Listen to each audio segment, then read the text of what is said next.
Welcome to the video. Today we'll unpack the real-world scenario of a mysterious four-figure deposit landing in your Roth IRA. We will move step by step through how this happens, why it's risky, what the IRS cares about, and how to protect yourself. Along the way, we will use diagrams, a practical action plan, and quick quizzes to cement your understanding. Let's begin by previewing what we'll cover. Here's the plan. First, we will frame the scenario and explain the mechanics of how these errors occur. Next, we will examine the tax classification risk, including the forms and time windows the IRS uses. Then, we'll discuss legal ownership nuances and practical clawback risks. After that, we will weigh whether it's prudent to invest the unexpected funds. Finally, we'll close with a step-by-step action plan, quiz questions, and key takeaways. With that roadmap, let's start with an important disclaimer. Before we dive in, this content is for educational purposes only and is not legal, tax, or financial advice. Every situation is fact-specific. Please consult a qualified CPA, enrolled agent, or tax attorney to evaluate your particular circumstances. With that in mind, let's move to the story of the mystery rollover. Imagine a four-figure deposit landing in your Roth IRA with no warning. At first glance, it seems like great news. However, this type of unexplained deposit is frequently caused by an administrative error, such as a miskeyed account number during a rollover from a pension or trust. It typically isn't a Social Security number error. Custodians will often process the funds without verifying the recipient's employment eligibility for the source plan. As we transition, we'll map out exactly how this can happen.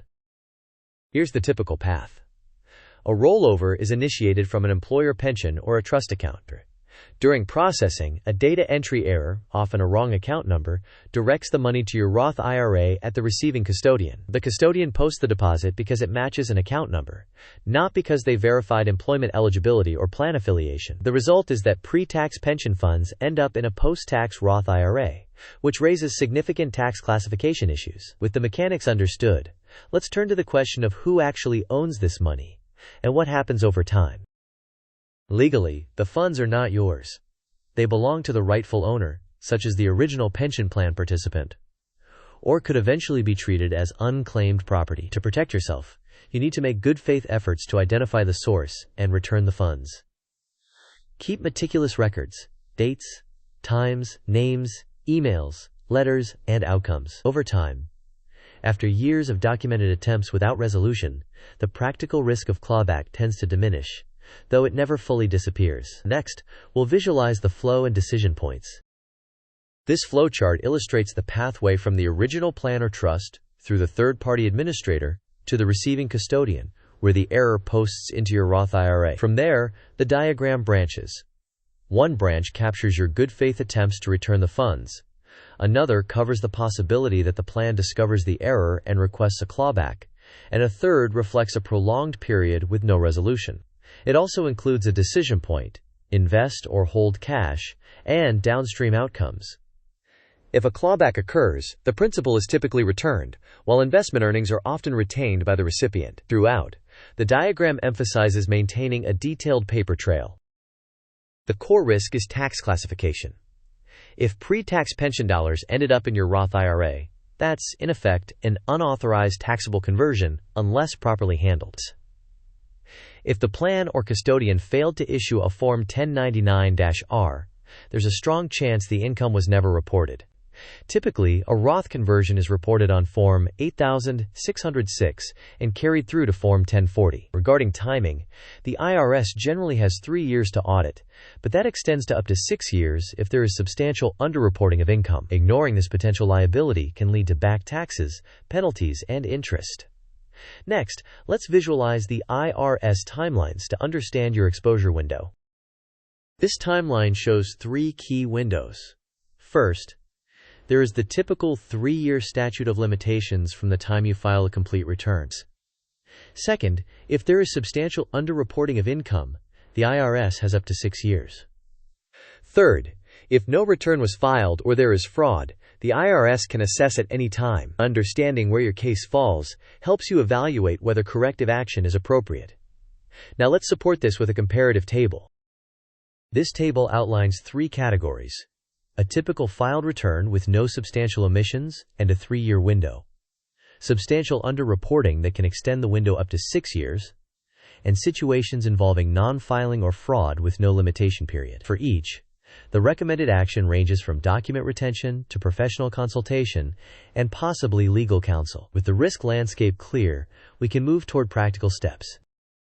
Here's a practical sequence. First, gather every relevant document, including statements showing the deposit and any custodian notes. Second, document outreach. Proactively contact the receiving custodian and any suspected source plan administrators using email, phone, and certified mail.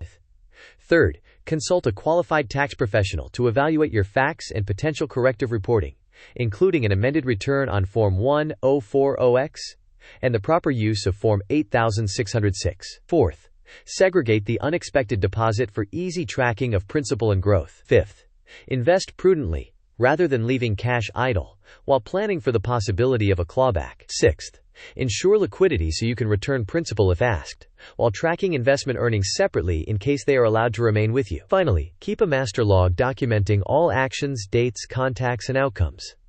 Next, we will compare the choice of investing now versus waiting in cash. On the left, investing offers potential growth and inflation protection, aligning with the idea that time in the market is valuable. However, it introduces volatility and requires careful tracking, especially if a clawback occurs where you may need to return the principal. On the right, holding cash simplifies logistics and facilitates any future return of funds, but it comes with opportunity costs, inflation erosion, and the risk of delaying decisions indefinitely. Balancing these factors with your risk tolerance and documentation plan is key. Now, let's provide a markdown-friendly record-keeping template you can adapt. Use this markdown template as your master record. Capture deposit specifics, suspected sources, and all outreach email, phone, and certified mail. Document professional advice and reporting considerations, including any discussion of Form 1099-R, Form 8606, and Form 1040X. Track the principal separately from earnings and maintain a liquidity buffer in case of clawback. When resolved, record the final outcome, including whether principal was returned and whether earnings were retained. Next, let's reinforce learning with a quick quiz. Question: if pre-tax pension funds erroneously land in your Roth IRA and no Form 1099-R was issued, what is the primary tax risk? Options: A. No risk because the funds were not requested. B. An unauthorized taxable conversion that may have gone unreported. C. A tax-free rollover by default. D. Capital gains tax only if invested. You may pause the video now to think about the answer. We will discuss the answer in the next section of the video. The correct answer is B. This situation is treated like a taxable conversion, and if Form 1099-R was not issued, the income may have gone unreported. That creates exposure to back taxes, penalties, and interest. Now let's test your understanding of clawbacks and investment earnings. Question: if the original owner eventually reclaims the mistaken deposit, what typically happens to the investment earnings accrued while the funds were in your account? Options: A. You must return both principal and all earnings. B. You keep the earnings but return the principal. C. You keep the principal and return the earnings. D. Everything is forfeited to the custodian. You may pause the video now to think about the answer. We will discuss the answer in the next section of the video. The correct answer is B. In many practical resolutions, the mistaken principal is returned, and the investment earnings that accrued in your account are retained by you. However, outcomes can vary, so documentation and professional guidance are important. To consolidate your understanding, let's add another diagram to map your decision process. This mind map centers on the mystery Roth IRA deposit and expands into 5 major areas. First, source investigation. Contacting the custodian, third-party administrator, and plan sponsor, including certified mails. Second, tax risk. Considering whether a 1099-R was issued, the use of Form 8606, potential amendments via Form 1040X, and the 3 versus 6 year statute windows. Third, investment choice. Weighing investing versus holding cash, tracking earnings separately, and maintaining liquidity for potential clawback. Fourth, documentation. Maintaining a master log, saving statements, and capturing professional advice. Fifth, outcomes. returning principal if requested, potentially retaining earnings, or, after prolonged efforts with no response, proceeding with caution while maintaining records.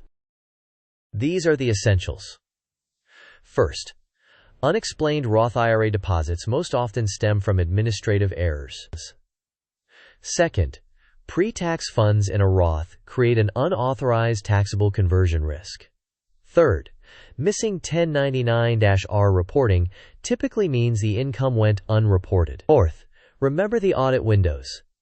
3 years standard and up to 6 for substantial underreporting.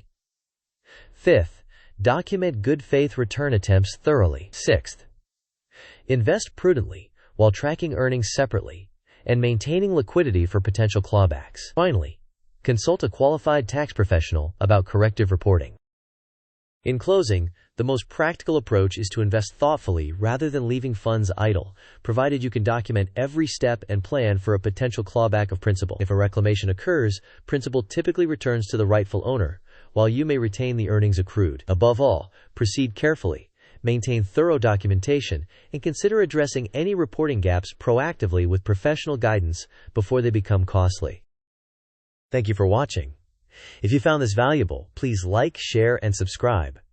Share your thoughts and general questions in the comments, avoiding personal details. We appreciate your support and look forward to helping you navigate complex financial situations in future videos.